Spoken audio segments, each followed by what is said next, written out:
HTS ini lagi fokus menata pemerintahan Suriah yang baru dengan melibatkan banyak elemen. Jadi Abu Muhammad Al-Jolani ini terakhir saya dengar sudah menunjuk Muhammad Bashir. Muhammad Al-Bashir sebagai pemerintahan sementara, Perdana Menteri sementara. Nah, patut diketahui, kok bisa tiba-tiba ngerebut kota, habis perang langsung bikin pemerintahan gitu. Selagi mereka mengasihkan diri di Idlib, di pusat kekuasaan yang jauh dari jangkauan pemerintah Suriah saat itu, dia udah membentuk pemerintahan sipil sendiri. Memang ya. Bashir inilah salah satu kadernya mungkin ya, atau sejawatnya yang akhirnya disiapkan begitu. Kita belum tahu arah tujuannya ke depan seperti apa. Nah, kita beralih ke Bang Coki. Bang Coki, bagaimana Abang melihat peristiwa itu? Ya, apa yang terjadi itu memang Suriah tidak pernah tenang. Akan menarik lagi nanti ketika Amerika Serikat ya memiliki presiden yang akan baru dilantik pada 20 Januari 2025, Donald Trump. Yang seorang yang banyak pengamat menyebut Donald Trump itu seorang yang unpredictable. Unpredictable. Jadi ada ungkapan yang unik, Bang Erwin, Pak Sahrul.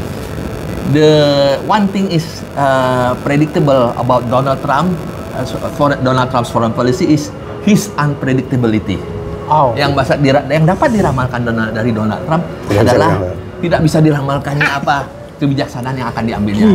Tapi kalau kita belajar dari kebijakan-kebijakan yang diambil Trump pada masa pemerintahan periode pertamanya sebelumnya, sebenarnya Donald Trump ini cenderung lebih keras pendekatannya daripada Biden. Dan juga daripada sebelumnya Donald Trump itu Barack Obama ya. Nah, jadi ini ya, dan memang kalau kita belajar sejarah Amerika Serikat ya, sejarah politik luar Amerika Serikat itu apabila presidennya dari Partai Republik ya, memang cenderung lebih keras daripada Partai Demokrat. Partai Demokrat bahkan ada yang menyebut Partai Demokrat itu cenderung lebih pasifis. Pasifis itu lebih cenderung menyukai berdamai gitu daripada pendekatan konfrontatif. Jadi itu yang kemungkinan nanti kita lihat ya. Ini kan 8 Desember sudah ada terbentuk pemerintahan sementara, pemerintahan penyelamatan atau Salvation Government of Syria. Nah, sebulan setengah setelah itu Donald Trump akan dilantik sebagai presiden Amerika Serikat dengan Menteri Luar Negerinya Marco Rubio. Menteri Luar Negeri Marco Rubio juga terkenal cukup keras juga, tegas sikapnya. Nah, bagaimana? Apakah akan lebih kuat lagi dukungan mereka terhadap pemerintahan Netanyahu di Israel? Karena Netanyahu sendiri nampaknya sekarang aja udah kita lihat sangat tegas sekali. Nah, hanya sekedar mengingatkan saja, sewaktu Trump memerintah di periode sebelumnya itu ada tiga hal kalau nggak salah sedikitnya yang saya catat. Pertama, Amerika Serikat mengakui bahwa mendeklarasi Yerusalem itu sebagai ibu kota Israel instead of Tel Aviv. Yang kedua, mengumumkan pembukaan kedutaan besar Amerika Serikatnya di Yerusalem, memindahkan dari Tel Aviv. Yang ketiga, segala produk-produk buatan atau proses produksi dari warga Yahudi di tepi barat itu Trump menyerukan kepada warga Israel dan pemerintah Israel supaya dibuat made in Israel, bukan made in Palestine. Jadi itu saja sudah menunjukkan bagaimana Trump ini sebagai staunch supporter atau pendukung kuat dari Israel. Dan ini terus terang perkiraan saya ya, yang sebenarnya patut dikhawatirkan, namun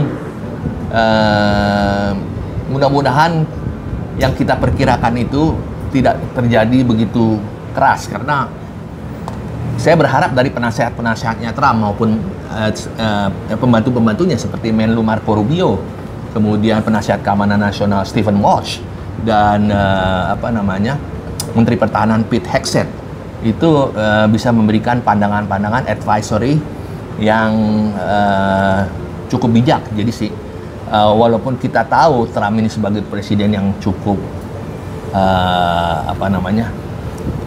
impulsif ya. Kalau saya bisa kasih atribut impulsif ya, spontaneous ya. Tapi mudah-mudahan Trump ini masih bisa menahan diri dalam masalah Timur Tengah ini. Kalau tidak, seperti yang pernah diperkirakan atau diprediksi oleh Presiden kita Pak Prabowo Subianto, Perang Dunia Ketiga itu tidak akan terhindarkan lagi terjadi. Apakah akan dimulai dari Timur Tengah, ya, atau dari kemarin ada yang disebut juga di Laut Cina Selatan, atau mungkin antara Rusia Ukraina kemudian. Karena yang namanya Perang Dunia itu akan dapat terjadi apabila seluruh proksi terlibat di dalamnya. Kita ingat sejarah Perang Dunia Kedua yang pertama. Proksi-proksi juga terlibat di dalamnya. Ya. Jadi seperti yang tadi disebutkan Bang Erwin dan yang saya sebutkan lagi, proksi-proksi itu sudah jelas siapa saja. Nah ini berbahaya. Karena berbeda dengan Perang Dunia Pertama dan Perang Dunia Kedua. Walaupun di akhir Perang Dunia Kedua berakhirnya karena bom atom, ya, nuklir. Ini sekarang banyak negara di dunia, termasuk negara-negara yang terlibat di dalam konflik di Timur Tengah ini, memiliki senjata nuklir. Itu triple atau quadruple potensi bahayanya. Dunia ini bisa mungkin, saya nggak tahu, saya nggak mau membayangkannya, tapi itu seperti itulah. Demikian, Pak. Sejarah yang tidak terprediksi ke depan itu tampaknya makin jelas, kan? Misalnya kejadian di Suriah, kemudian serangan topan di Topan Al-Aqsa kemarin, semua kan serba-serba tidak terprediksi. Nah, dari keseluruhan hotspot konflik ini, Bang Erwin lihat, mulai dari Ukraina, Gaza, sekarang Damaskus, Laut Cina Selatan,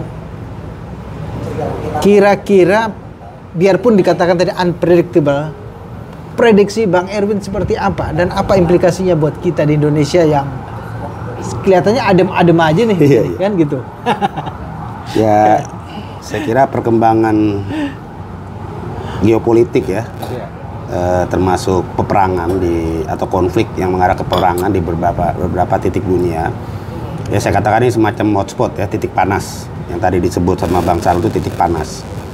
Konflik Gaza, konflik Ukraina, konflik Suriah ya kan, potensi konflik di Laut Cina Selatan atau potensi konflik di Selat Taiwan ya, atau di Korea Utara ke Selatan dan lain-lain, atau berbagai hotspot ini selalu memiliki korelasi atau implikasi terhadap perkembangan di Indonesia juga. Sedikit banyaknya akan ada relevansinya lah ya, baik di masalah perdagangan, di persoalan kebudayaan, terutama ideologi ya, dan lain sebagainya. Itu pasti ada impact, ada pengaruhnya. Apalagi zamannya sekarang udah satu dunia dalam satu genggaman kan, semua ada di Google, bisa kita lihat sana. Jadi mempengaruhi itu cepat. Jatuhnya atau awal mula dari konflik di Suriah itu kan dari internet. Ini kan perkembangan di gejolak masyarakat, demo-demo menuntut kesetaraan keadilan di Tunisia, di Aljazair, di Libya, semua masuk di Suriah. Masuk ke masyarakat, masuk ke pemuda dan lain yang akhirnya berpikir, loh kok mereka bisa tuh, kita enggak. Sama-sama ngomong Arab kan, lebih gampang deh menangkapnya itu. Nah itulah yang akhirnya menjadi semacam trigger meluasnya satu persoalan yang akhirnya menjadi tuntutan bersama untuk yang lain-lain. Di kita pun nanti akan begitu implikasinya, gitu loh. Ini udah kelihatan nih, sejak Hamas menggelar operasi Badai Al-Aqsa, nyerang Israel nyerang balik, Gaza dibom-bomin, itu kan udah mulai tuh, pro kontra di kita. Di medsos serem-serem tuh saya lihat. Ada yang pro-Palestina, ada yang anti-Israel, ada yang pro-Israel, ada yang anti-Palestina. Ini udah sedemikian rupa. Jadi sebenarnya secara nggak langsung di dunia maya itu udah berperang tuh sesama kita tuh. Padahal matahari di dunia maya udah perang ya. Iya, itu kan anak-anak kemarin saya bilang, bukan anak kemarin, maksudnya anak-anak generasi milenial istilahnya ya. Generasi Gen Z lah yang bersuara di medsos itu. Yang mungkin juga dia nggak mempelajari penuh sejarah konfliknya ya kan, atau apa, tapi secara emosional udah terbangun. Yang paling menonjol itu bagaimana paham radikalisme, terorisme, ISIS itu menyebar dalam waktu singkat. Banyak orang-orang, anak-anak muda militan yang nggak tahu apa-apa terdoktrin melalui media, kemudian berangkat ke Suriah gabung di ISIS kan gitu. Makanya pasukan ISIS kan berbagai bangsa tuh Pak Coki ya kan. Iya. Waktu ISIS dikalahkan tuh di tawanan, sekelompok tawanan tuh banyak berbagai orang yang terpapar radikalisme dan akhirnya ngikut. Iya, multinasional. Nggak menutup kemungkinan waktu itu, bukan nggak menutup kemungkinan. Terjadi juga di Indonesia. Iya. Banyak juga orang-orang kita yang terpapar gitu. Nah itu implikasi saya lihat. Jadi yang saya khawatirkan dan jangan sampai terjadi itu benih-benih potensi perselisihan perang yang mengarah pada perang saudara di Suriah menular kemari. Itu yang saya jaga. Makanya pemerintah kita harus kuat, harus mampu ya, terutama di Kementerian Luar Negeri maupun di Kementerian Dalam Negeri, bagaimana menangkal pengaruh-pengaruh isme-isme yang negatif ini. Itu terutama yang pertama itu adalah pengaruh isme, perluasan isme-isme yang akhirnya menjangkit, meracuni banyak pemikiran masyarakat di kita. Itu terjadi ya, sampai terakhir di bom Sarina kan. Itu kan implikasi ekses. Nah, yang kedua dari hal ekonomi, perdagangan. Jalur Timur Tengah ini dari zaman bahla, dari zaman dulu ini udah pusat perdagangan. Bahkan Nabi Muhammad SAW pun berdagang di Syria, di Sam, kan diajak umpamanya Abi Thalib. Dengan siapa mereka berdagang situ? Dengan berbangsa-bangsa juga yang lain, yang beda-beda gitu loh. Ada dari Rumania, ya kan, ada dari Armenia, dari Turki, di zaman dulu tuh. Nah makanya perang di sana itu lebih pada penguasaan ekonomi. Israel sampai sekarang ngotot kan karena masalah tanah. Tanah untuk apa? Tanah untuk ekonomi dia gitu, untuk pertanian dia, untuk kehidupannya dan lain-lain. Nah, Amerika ikut campur ya karena ada minyak misalnya kan. Rusia karena kepentingan juga dia dagang, mengamankan perdagangannya juga dan lain-lain. Artinya sedikit banyak pengaruh. Nah, yang sudah terasa itu pada saat ekonomi masalah misalnya nih gonjang-ganjing harga minyak dunia. Setiap di mana ada peristiwa kekerasan di Timur Tengah, konflik Suriah lah katakan, di saat itulah gejolak harga minyak nggak stabil. Makanya orang mencari alternatif lain. Cina udah lebih dulu mikirin kan, tanpa bahan bakar dia bikin mobil listrik kan gitu. Akhirnya dagangan dia laku juga tuh, nyampe juga ke Indonesia. Nah itu loh. Jadi kan salah satu faktor mobil listrik laku di jalan Jakarta banyak kan Pak sekarang. Ya. Saya mikir-mikir nih kadang-kadang, oh karena emang minyak udah mulai mau ditinggalin nih. Kan udah pusing gara-gara harga nggak stabil misalnya ya. Artinya kan Cina jadi pemain baru dalam konteks ini nih. Nggak bisa, bukan hanya Cina sebenarnya, semua beberapa negara lain juga bikin mobil listrik. Tapi itu kan salah satu gejala pengaruh yang kita rasakan. Nah yang ketiga dari sisi budaya, wisata, ya kan, kemanusiaan kita lah. Yang perang orang sana, yang mati orang sana, yang saya bunuh orang sana. Tapi yang repot orang di sini, ya Pak. Dalam bentuk aksi sosial kemanusiaan, misalnya kita sholat Jumat, setelah itu diminta untuk menyisikan rezeki kita, untuk sedekah sumbangan kita bawa ke Palestina, kan gitu. Ini kan pengaruh kan. Kalau di sana nggak perang mungkin nggak begitu kan gitu Pak. Atau tetap berjalan tapi dalam skala yang tidak massal gitu loh. Nah kemudian ada bencana awal-awal perang di Suriah juga kita sempat tuh berdonasi ya kan, membantu karena digambarkan di situ masjid rusak segala macam. Dibilanglah rezim ini menghancurkan Islam ini. Padahal itu kan propaganda aja. Cuman efektif buat membangun alam sadar, alam berpikir di semua masyarakat. Sama kayak kejadian di Palestina diserbu Israel menyerbu Palestina menyerbu Israel, Israel menyerbu Gaza misalnya. Muncul kayak gitu. Itu yang saya sebut solidaritas internasional, ya, itu pengaruh. Nah yang terakhir, pengaruh yang lebih menonjol lagi adalah di sini mulai kelihatan pertarungan peradaban itu, kembali saya sebut ini, tetap terjadi Pak. Dulu Uni Soviet, Barat dan Timur, Amerika, Uni Soviet face a face. Uni Soviet rontok, komunis ya, hilang. Muncul lagi Rusia, tapi nggak bawa ideologis dia. Dia udah mulai ngarah juga kapitalis sebenarnya. Tapi dia punya pengaruh juga di bekas ex Uni Soviet misalnya, atau bekas negara-negara komunis wilayah dia. Supaya menjaga jangan sampai Amerika terlalu mendominasi. Dan itulah yang terjadi. Muncul lagi pemain baru, Cina. Nah ini Cina saya lagi selidiki juga nih, apakah sudah bermain juga nih Cina nih. Karena saya udah ngelihat di beberapa titik di Libya, misalnya konflik Libya Pak, Cina main Pak. Beberapa titik konflik hotspot di Afrika, di Chad, kan di Sudan, itu Cina main tuh. Apa ini? Bentuk permainannya gimana? Rupanya dia mengamankan investasi dia. Oh. Pengaruh ekonomi. Pengaruh ekonomi lagi. Karena kan sekarang udah gini nih, Pak Sarul mungkin perhatikan kan, dulu rame di kita. Banyak pekerja Cina dateng, bikin tambang di Morowali, ya kan, di Sulawesi Tenggara, di Konawe dan lain-lain. Kita mau dijajah kan gitu semacam. Sebenarnya hal yang sama dipraktikkan juga di Afrika lebih dulu sama dia. Jadi pada saat sana ada perang, mungkin juga sebagian diciptakan buat kemana kepentingannya. Ini udah kayak model Amerika di Cina saya lihat nih Pak. Nah, saya belum melihat ini di Suriah, tapi saya kira itu pengaruh yang signifikan dalam hal geopolitik. Nah, kembali ke kita, Pak Sahrul, saya kira pemerintahan sekarang Pak Prabowo Subianto akan mampu membuat kanalisasi, filterisasi, bagaimana menjaga Indonesia tidak terbawa dari perang proksi yang mengglobal.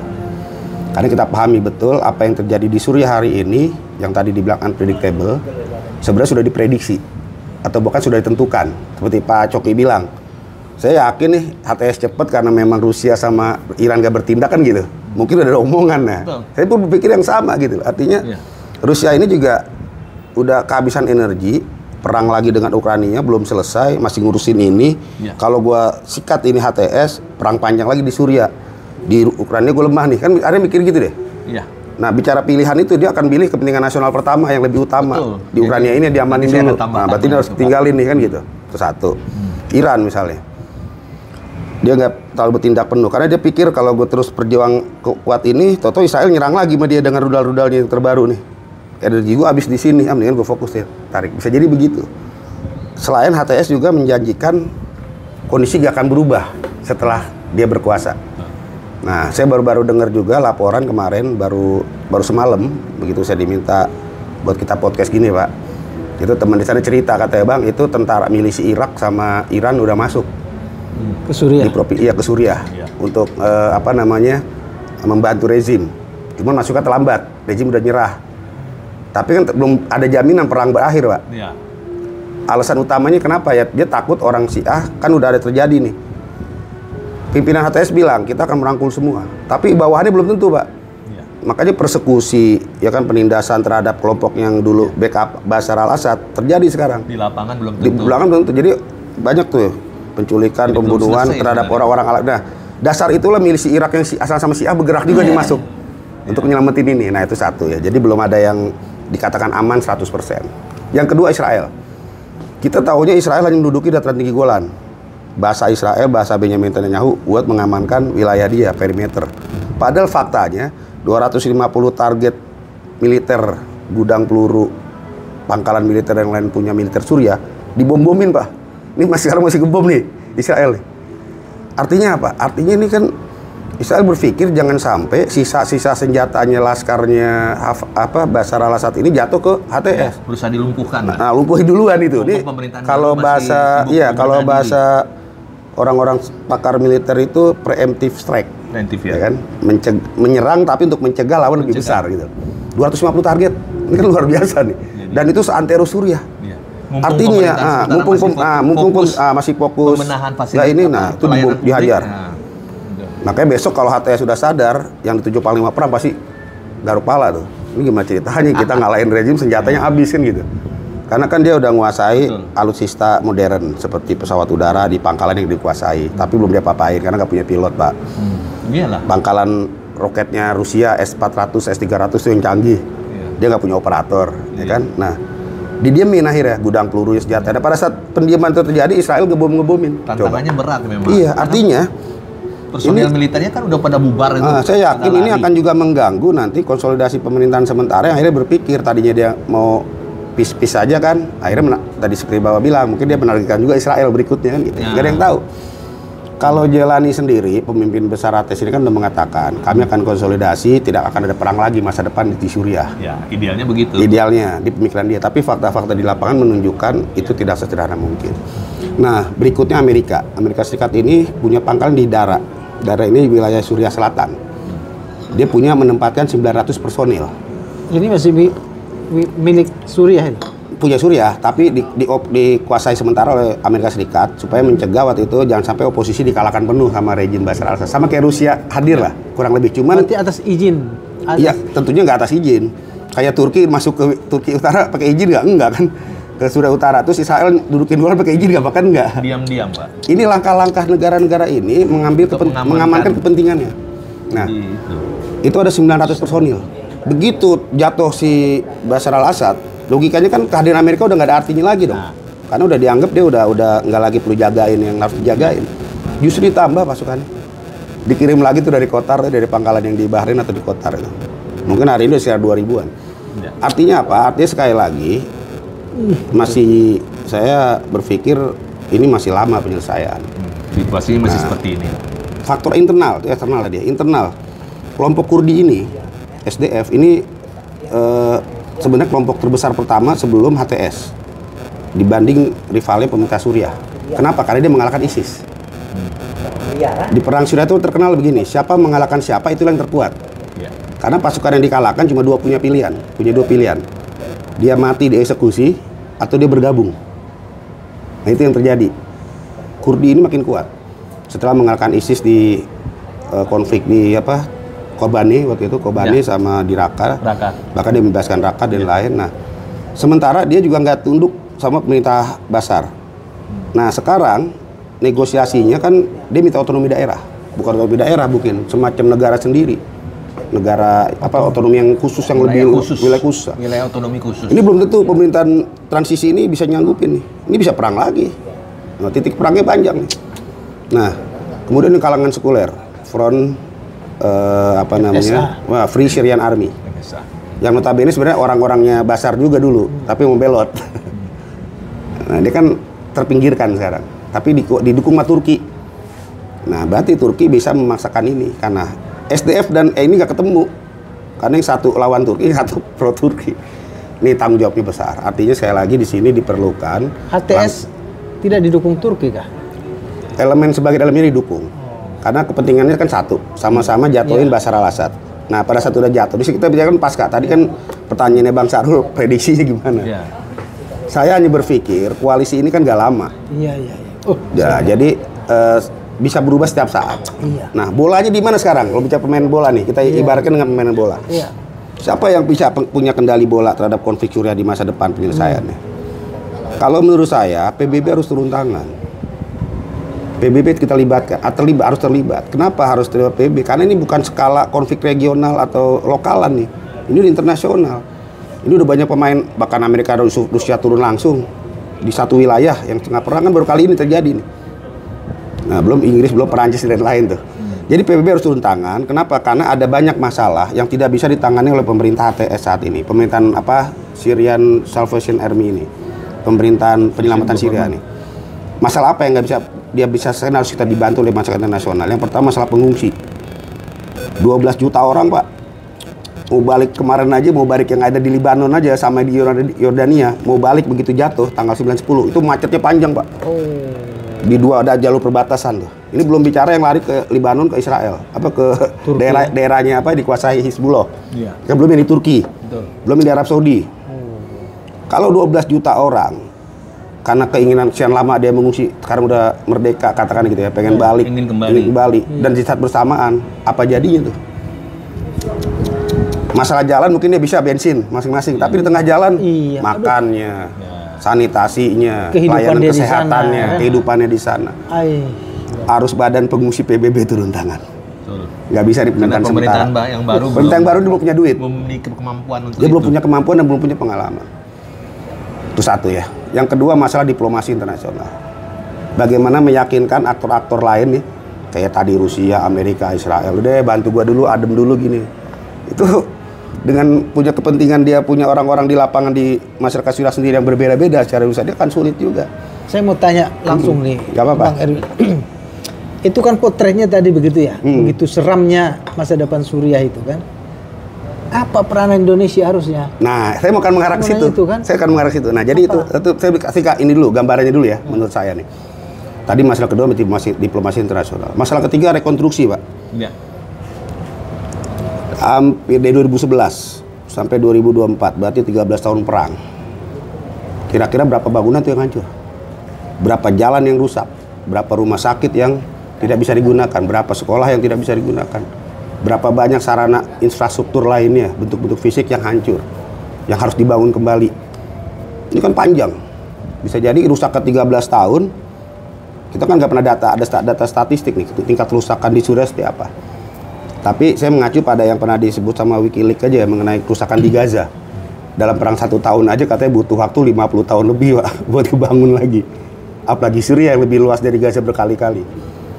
Nah, ini kan peran rekonstruksi ini nggak bisa lagi bermain tender-tenderan manual gitu ya, dengan pengusaha, dengan biasa. Ini harus melibatkan PBB, harus melibatkan banyak negara. Yang terakhir yang paling berat rekonsiliasi nasional.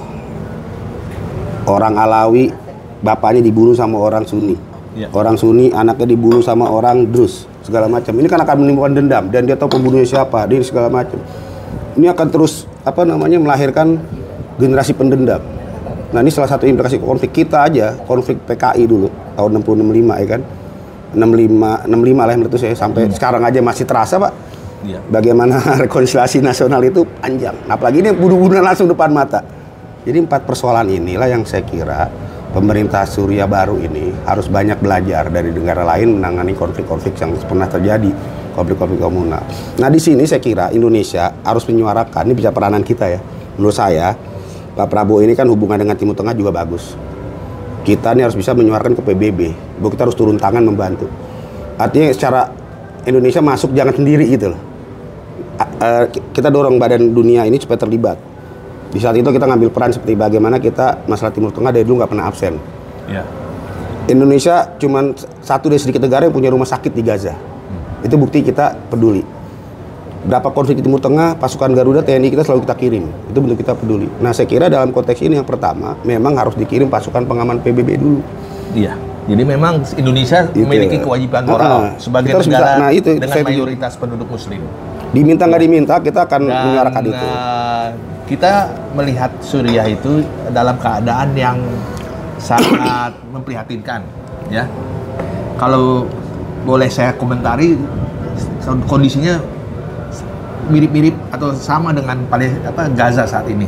Jadi ya dari dimensi-dimensi yang tadi disampaikan oleh Bang Erwin, memang perlu adanya bantuan internasional. Tapi sekali lagi, bagaimana pemerintahan sementara di Suriah itu mau membuka diri? Iya, itu kuncinya di situ. Nah, kalau mereka mempersilahkan atau memohon bantuan kemanusiaan internasional, tentunya itu akan dapat dilakukan. Jadi kuncinya adalah kesediaan dari pemerintahan sementara saat ini. Jadi secara pribadi saya harapkan pemerintah sementara Suriah mau berbesar hati untuk memohon bantuan dunia internasional. Harus bersama-sama. Kalau tanpa adanya permintaan dari mereka, kita tidak bisa masuk begitu saja, Pak. Itu ya. Dia akan berantem lagi kayak Libya aja. Libya harus berantem sekarang kan. Jadi seperti di Palestina kan ada namanya Badan PBB untuk rekonstruksi. UNRWA, United Nations Reconstruction Works Relief Agency. Nah, itu bisa juga dilibatkan di Suriah juga, ya. Tentunya tanpa mencampuri kedaulatan dari pemerintah dan rakyat Suriah sendiri untuk mengatur urusan dalam negerinya. Jadi tujuannya hanya semata untuk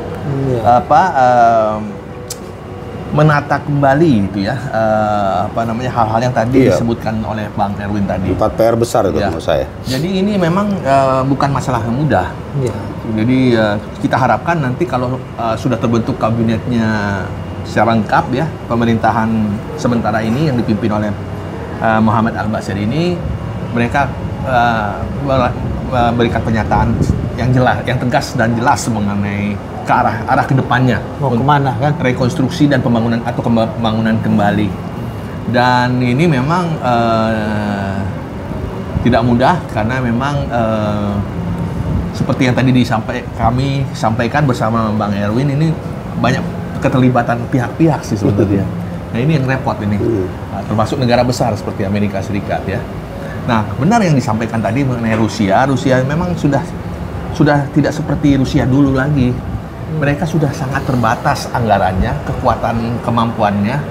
Jadi terutama setelah perangnya dengan Ukraina yang saat ini masih terus berlangsung. Jadi secara militer maupun secara keuangan sudah tergerus dengan perangnya dengan Ukraina. Itu sebabnya sekarang Rusia menurut Lowy Institute, lembaga think tank terkemuka dunia, sudah tidak digolongkan lagi sebagai major power atau negara besar. Sekarang middle power, sama seperti Indonesia. Bedanya sekarang Rusia di urutan ke-6, Indonesia di urutan ke-9. Jadi kekuatan militer, kekuatan ekonominya juga tidak seperti dulu lagi. Walaupun dia punya nuklir. Jadi justru yang mengejutkan, India di nomor ketiga, middle power yang paling karena sama-sama punya nuklir juga. Jadi itu. Nah, yang dan Pak, saya belum sebutkan tadi, Pak Bang Erwin juga belum sebutkan dampak dari apa yang terjadi di Suriah ini, ya, adalah negara-negara Timur Tengah di sekitar Suriah, terutamanya rezim yang memerintah, ini ketar-ketir sekarang, Pak. Kenapa ketar-ketir? Mereka khawatir umumnya para penguasa atau pemimpin pemerintahan di kepala negara pemerintahan itu khawatir adanya terjadi aksi massa seperti ini kan, seperti Arab Spring kedua ini. Arab Spring pertama tahun 2011 di Tunisia memicu protes masyarakat rakyat di berbagai negara Timur Tengah. Dikhawatirkan dengan terjadinya peristiwa di Suriah ini juga nanti akan ada gelombang protes juga. Kedua. Misalnya di Mesir, di Yordania, di negara-negara kerajaan di sekitar Timur Tengah, Jazirah Arab, Qatar, Kuwait, pesawat. Karena umumnya kan negara-negara ini kan cenderung cenderung dibatasi lah ininya demokrasinya. Kebebasannya. Jadi ini yang ketar-ketir sekarang. Negara yang paling dekat kan Yordania, kemudian ini. Jadi ini yang dikhawatirkan. Jadi itu imbasnya. Nah, sekarang bagaimana negara-negara ini akan bersikap terhadap peristiwa yang terjadi di Suriah? Nah, itu yang perlu ditanyakan, Pak. Apakah mereka akan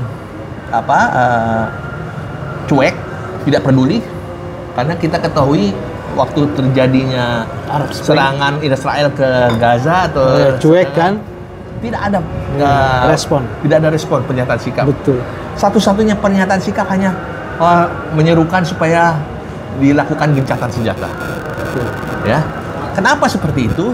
Karena mereka juga tahu ada keterlibatan Amerika Serikat.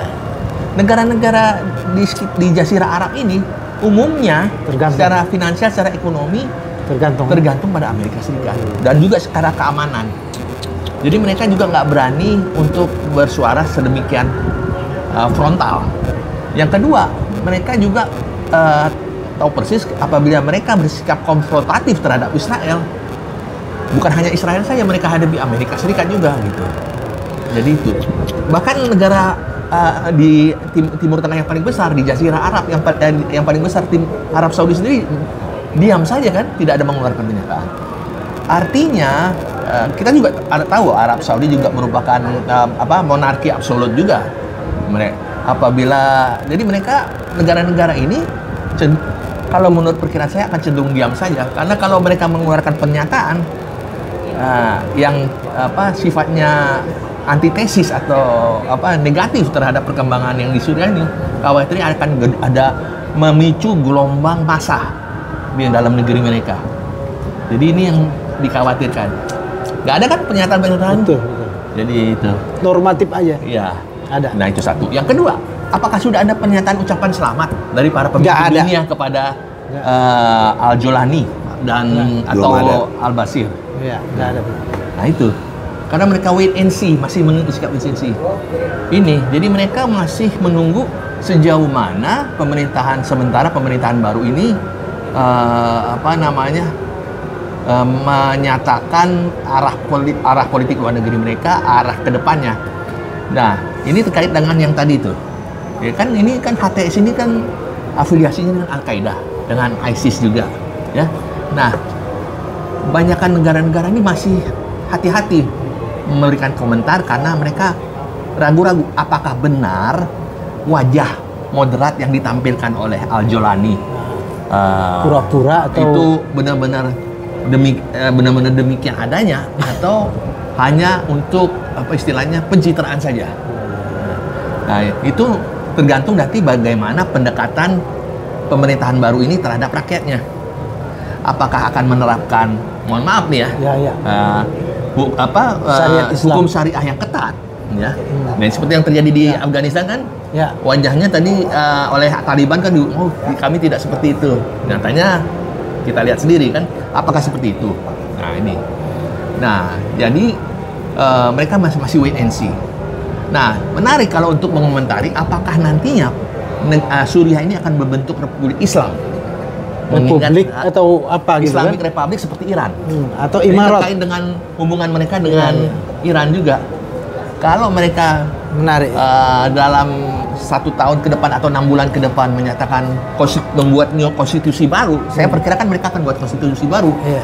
Kan ini kan selama ini konstitusi kan hanya monopartai, Iya. Ba'ath Suriah. Iya, Suriah Balai. Buat konstitusi baru menyatakan bahwa dasar-dasar hukum negara adalah Islam, ajaran Islam, hadis dan ya itu seperti itu.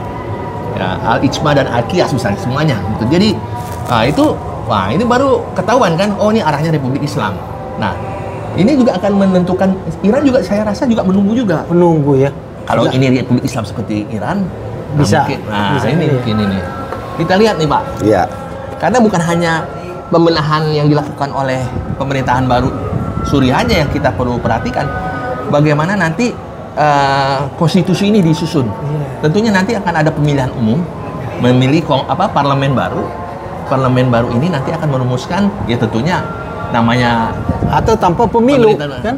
Bisa saja akan di Dewan Syuro aja Dewan Syuro membuat konstitusi yang berdasarkan syariah Iya. gitu. Jadi ini yang perlu kita tunggu Iya, 6 iya. bulan ke depan paling nggak.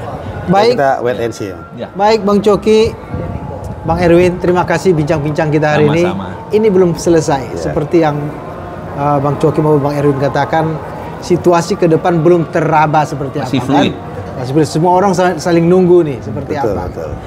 Mungkin di waktu berikutnya kita akan kembali bincang-bincang podcast masih terkait Suriah. Tapi untuk itu saya ucapkan terima kasih atas kehadiran Bang Erwin, Bang Coki dalam bincang-bincang kita ini. Demikian saudara-saudara pemirsa, Assalamualaikum warahmatullahi wabarakatuh. Waalaikumsalam warahmatullahi wabarakatuh.